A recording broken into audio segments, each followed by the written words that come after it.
Ito pala yung sikat na vlogger na pumanaw dahil sa mga content niyang pagmumukbang.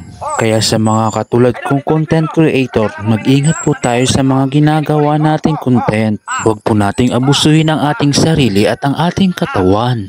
Lagi nating tandaan na iisa lang po ang buhay natin. Ang mapapayo ko lang po sa mga content creator na katulad ko, lahat dapat ng content ay may pagmamahal.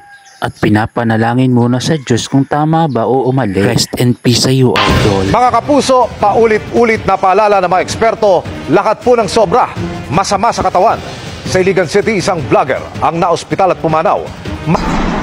Bagamat maraming paksang tinalakay, isang mukbang vlog ang huling nagawa ng taga-Iligan na si Dongs Apatan na may mahigit 400,000 followers sa Facebook.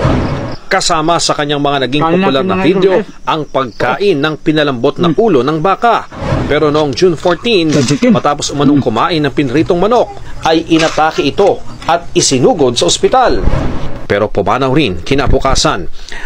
Ng blood clot sa brain. So ibig sabihin, tumaas ang blood pressure niya, pumutok yung ugat sa brain niya.